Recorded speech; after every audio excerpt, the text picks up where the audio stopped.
अस्सलाम वालेकुम नाज़रीन, मैं हूं आपका होस्ट मोहम्मद बिलाल और मेरे साथ आज सेनेट इलेक्शन के ऊपर बात करने के लिए तशरीफ लाए हैं अंसर और साद।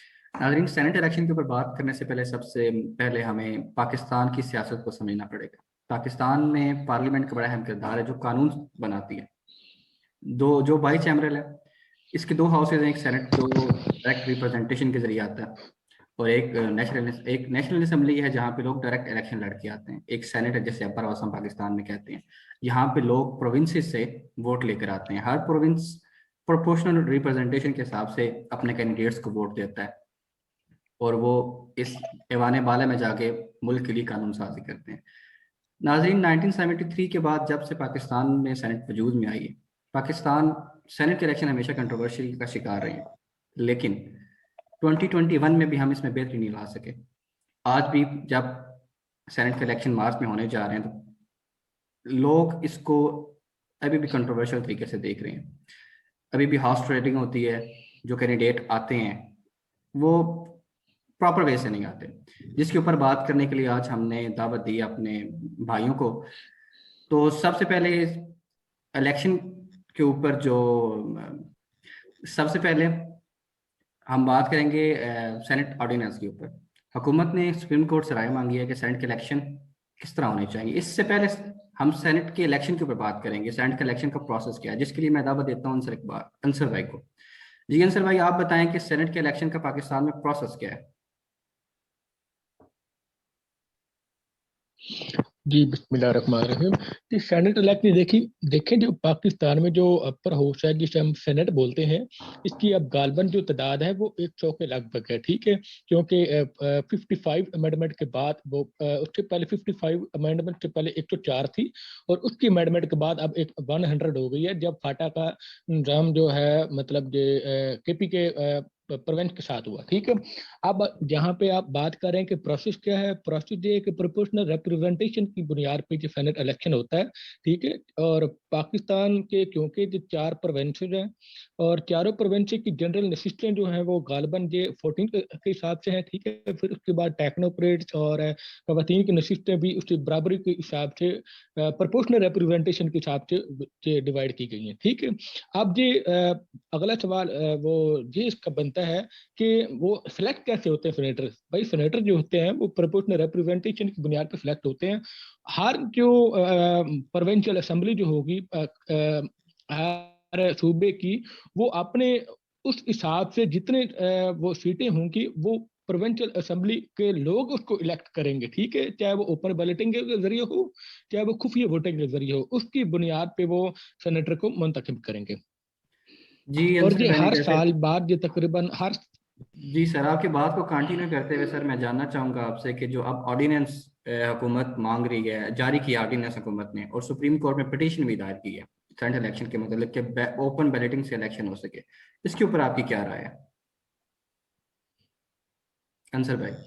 कि देखें बेसिक जी जी बिलाल भाई देखे, असल में जो पीटीआई गवर्नमेंट है वो इस मंशूर के साथ वो इक़्तिदार में आई है कि भाई सेनेट जो जितने भी इलेक्शन होंगे, चाहे वो वज़ीर आज़म के हों या वज़ीर आला के हों, जो भी लोकल गवर्नमेंट हो, प्रोविंशियल हो या फेडरल इलेक्शन हो, जो भी इलेक्शन हो वो शफाफियत और मेरिट की बुनियाद पे हों। ठीक है, अब देखते हैं जैसा कि जो हमें देखा है कि 30 साल जो गालबन हमारे दो जो जमातें रही हैं इक़्तिदार में, खानदानी जमातें रही हैं जिनकी ना कोई अलियत थी, ना कोई शक्ल थी, ना कोई बहुत था, और उन्होंने हर चीज को एक सेलेक्ट और दो नंबर गवर्नमेंट ने जो लीडरशिप है पीटीआई की, उसने ये फैसला किया कि भाई सेनेट इलेक्शन जो कि आ रहे थे इसको हम खुफिया की बजाय ओपन बैलेटिंग के जरिए ऑर्डिनेंस लाकर करवाया जाए, ताकि शफाफियत का जो है ना कंसेप्ट एक सबके पाकिस्तानी के मैड में बैठ जाए। ठीक है, अच्छा अब जो सवाल जब बिल पास करवाने का वो उनका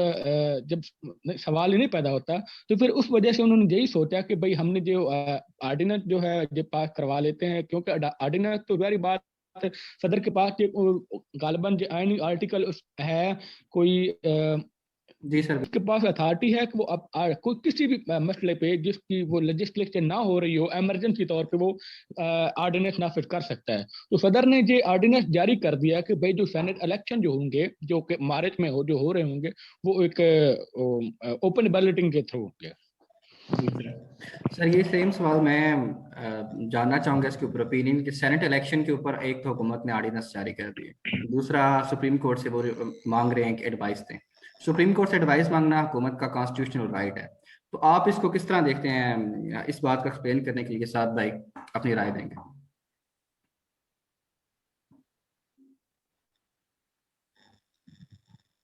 जी, सबसे पहले तो जैसे अंसर भाई बात कर रहे थे, उन्होंने प्रोसेस पे बात की है। प्रोसेस होता है कि वो आपकी चारों प्रोविंशियल असम्बलीज और नेशनल असम्बली सेनेटर्स को प्रोपोर्शन के हिसाब से इलेक्ट करते हैं अपर हाउस के लिए, सेनेट के लिए।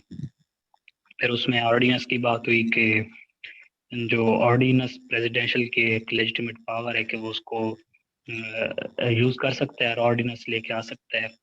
पीटीआई गवर्नमेंट जो कि 2/3 नहीं रखती हाउसेज में, और इस वजह से पीटीआई गवर्नमेंट ने इसको बाईपास किया है पार्लियामेंट, और इस वजह से पीटीआई गवर्नमेंट ने इसको बाईपास किया है पार्लियामेंट को, नेशनल असेंबली को, और उसको लेके गए हैं प्रेसिडेंट के पास, जो उनके पास लेजिटिमेट अथॉरिटी है, उसको यूज करवा कर ऑर्डिनेंस लाया गया है। तो अभी आपका जो क्वेश्चन है कि जो गवर्नमेंट है वो सुप्रीम कोर्ट के पास, देखें गवर्नमेंट 2/3 मेजोरिटी किसी भी कॉन्स्टिट्यूशन अमेंडमेंट के लिए मस्ट होती है, जैसे कि कॉन्स्टिट्यूशन में रिटर्न है। तो गवर्नमेंट के पास तो वो पावर नहीं है, गवर्नमेंट के पास 2/3 पार्लियामेंट में पावर नहीं है, जिसकी वजह से गवर्नमेंट ने ऑर्डिनेंस तो ले आए।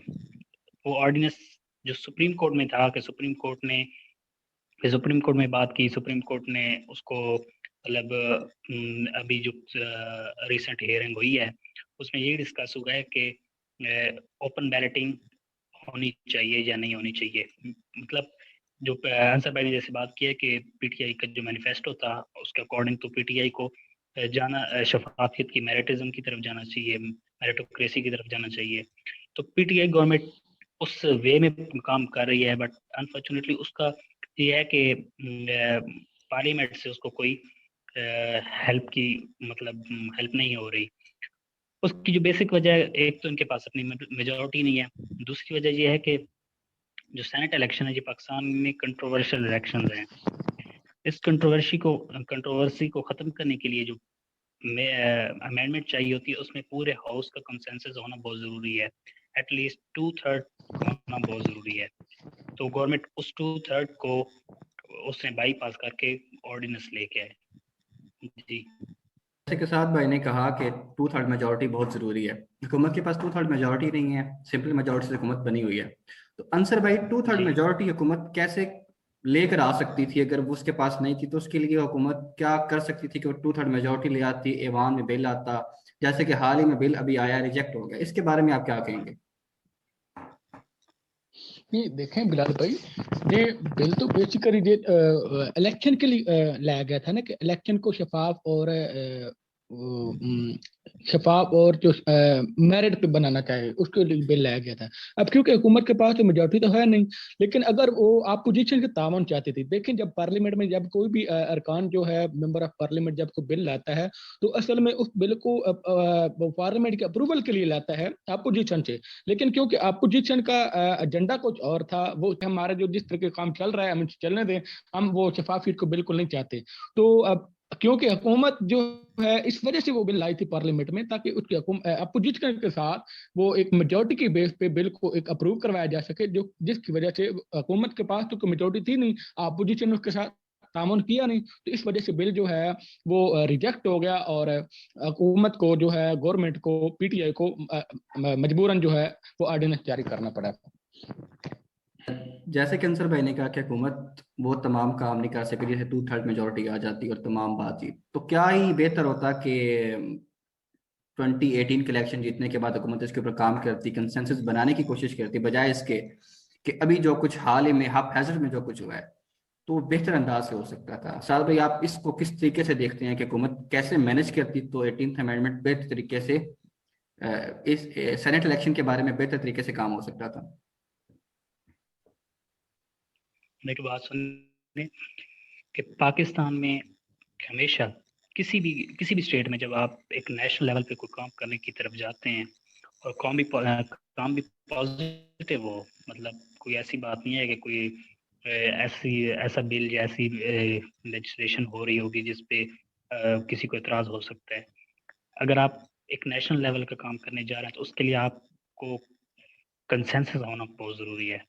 तो जो गवर्नमेंट है इसको बिल्कुल आपने दुरुस्त कहा कि 2018 इलेक्शंस के फ़ौरन बाद इस तरफ जाना चाहिए था, क्योंकि ज़ाहिर सी बात है ये अपर लेवल पे सारा हो रहा होता है, तो अपर लेवल तो फोकस में होता है।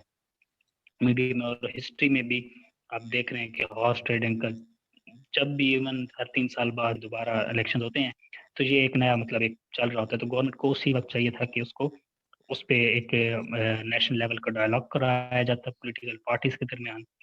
कोई भी किसी भी एरिया से जो कोई भी सिंगल पार्टी लाइक किसी छोटी-सी पार्टी भी हो, चाहे उसकी 1 सीट हो, चाहे ना हो, लेकिन आपने तमाम पॉलिटिकल पार्टीज़ को एक पेज पे लाना, ये गवर्नमेंट की रिस्पॉन्सिबिलिटी थी। ओपन बैटिंग एक मतलब बहुत ज़बरदस्त काम था, बहुत अच्छा एक इनिशिएटिव था, एक लेजिस्लेशन थी, मूव थी, जो हो जाती तो बहुत अच्छा था और इसके लिए तमाम पॉलिटिकल पार्टीज़ का एक पेज पे होना बहुत ज़रूरी था।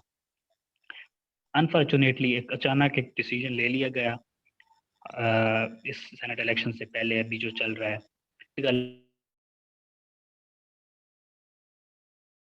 पार्टीज़ की राइवलरीज़ आप देख सकते हैं पीडीएम की शक्ल में वो गवर्नमेंट के खिलाफ हो। ऐसी सिचुएशन में उन्होंने आपके हर एक्ट को अपोज़ करना है।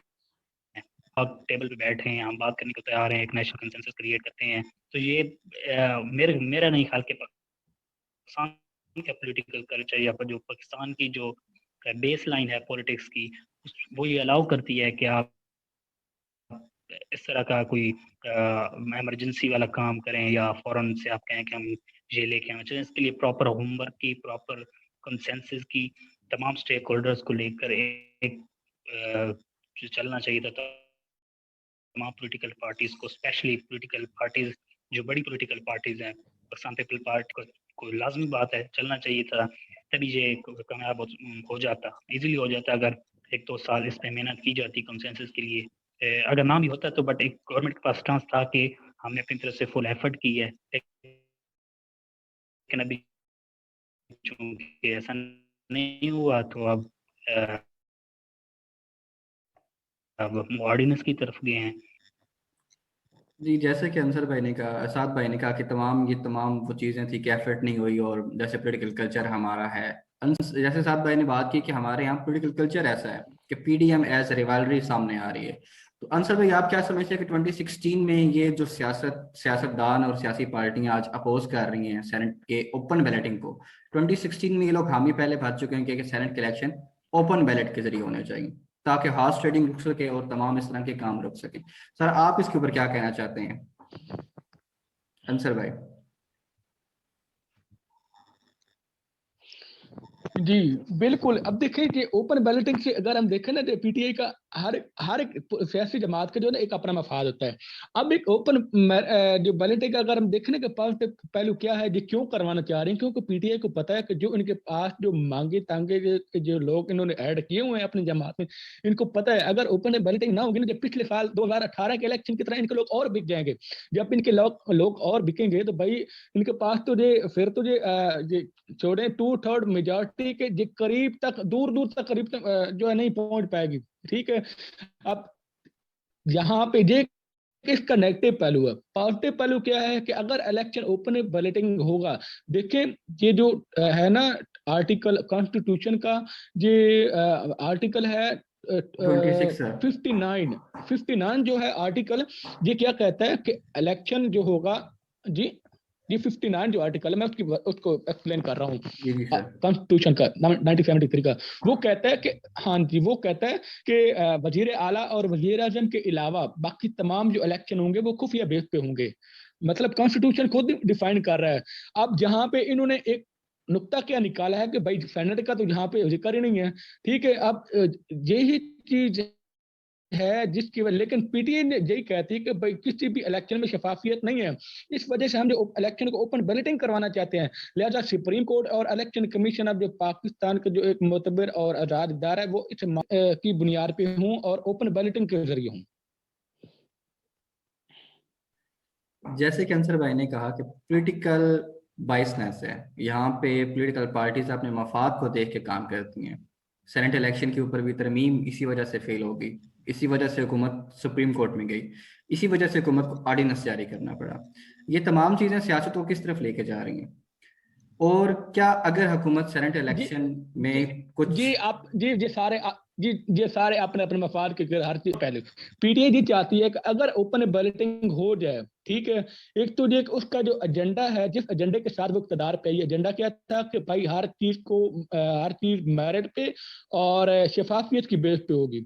एक तो जो उनका एजेंडा जो है वो मंशूर पूरा हो जाएगा। दूसरा ये कि जब उनके पास 2/3 मेजोरिटी बन जाएगी, वो कोई बिल पास कर। जैसे कि अंसर भाई ने बात की कि पाकिस्तान में सियासत, पावर पॉलिटिक्स जो है वो पॉलिटिकल बाइसनेस का हाँ शिकार ठीक है। है। लोग अपनी पॉलिटिकल पार्टीज को मफाद दे के, इंटरेस्ट दे के काम करते हैं। तो मैं जानना चाहूंगा साथ भाई से कि अगर सेनेट इलेक्शन में ओपन बैलेटिंग नहीं होती और पीटीआई फिर भी सीटें लेने में कामयाब हो जाती हैं, जो स्पेकुलेशंस होंगी 18th अमेंडमेंट के ऊपर और उनकी सियासत के ऊपर, उसके बारे में साथ भाई आप क्या कहना चाहते हैं? सबसे पहले तो देखें ना कि पाकिस्तान का पॉलिटिकल कल्चर है क्या, आपकी पॉलिटिक्स किस डायरेक्शन में चलती है। इंटरेस्ट बेस्ड टोटली पाकिस्तान में जो है वो पॉलिटिकल पार्टीज अपने इंटरेस्ट में काम करती हैं। अब ऐसा नहीं है कि जो पॉलिटिकल पार्टीज हैं वो कोई लाइक अब कोई भी एग्जांपल उठा लें। अभी एक अंसर भाई की बात को मैं कैरी करूंगा कि ओपन बैलेटिंग अगर वो डिमांड कर रही है तो उसको मे भी ये थ्रेट हो सकता है। अंसर भाई ने बात की थी कि उनके एमपीएज कहीं अभी मेजोरिटी लेने जा रही है तो उसको ये थ्रेट हो सकता है। तो उसके लिए गवर्नमेंट ने एक प्रिकॉशनरी मेजर के तौर पर भी ओपन बैलेटिंग को यूज कर सकती है। और ऐसा पाकिस्तान की जो पॉलिटिक्स को देखकर बिल्कुल यही अंदाजा होता है कि गवर्नमेंट इसी पॉइंट को पकड़ के चल रही है। लेकिन दूसरी तरफ देखें कि जो कि पाकिस्तान का जो कल्चर है, पॉलिटिक्स का कल्चर है, वो तमाम पार्टीज अब अगर हम देखें तो जो पोजीशन है वो उस तरफ जा रही है कि जी ओपन बैटिंग नहीं होनी चाहिए, ये वो लाइक कि ये चीज़ें हैं कि वो अपने इंटरेस्ट में काम कर रहे हैं। उन्होंने वो वही बात आ जाती है कि कंसेंसस नहीं है पॉलिटिकल पार्टीज का। जो मेच्योरिटी लेवल है वो अनफॉर्चुनेटली पाकिस्तान में जो पॉलिटिकल पार्टी की मेच्योरिटी लेवल बहुत कम है। मेरे ख्याल में पॉलिटिकल पार्टीज को ऐसे इश्यूज पे जैसे नेशनल एक्शन प्लान पे बड़े ज़बरदस्त तरीके से एक दफ़ा नेशनल कंसेंसस हुआ था एपीएस के बाद। ऐसे किसी मतलब आपको हर जो नेशनल लेवल के इशू होते हैं जिसमें आप लोगों के मफाद जुड़े होते हैं। अब सेनेट इलेक्शन तो इसमें कोई डायरेक्ट लोगों का तो नहीं है, लेकिन फिर भी एक प्रेजेंटेशन है। जब पार्लियामेंट का जॉइंट सेशन होता है या पार्लियामेंट में बिल मूव करते हैं तो काफी कई बिल ऐसे होते हैं जो लोगों से जुड़े होते हैं, लेकिन वो दोनों हाउसेज में वो मूव करते हैं तो अल्टीमेट तो उस इनडायरेक्टली लोग उनके साथ अटैच होते हैं। तो कहने का मतलब ये है कि पॉलिटिकल पार्टीज जो हैं वो इंटरेस्ट बेस पे काम करती हैं। ये अगर लेजिस्लेशन करें, प्रॉपर नेशनल डायलॉग करें, कंसेंसस करें। अब बात यह है कि जो 18th अमेंडमेंट के साथ अगर लिंक किया जाए तो जो गवर्नमेंट है ये इसकी अभी 49 अपोजिशन गवर्नमेंट अलायंस का 49 हो जाएंगी सेनेट में, फिर भी इनकी 2/3 मेजोरिटी तो बनेगी नहीं।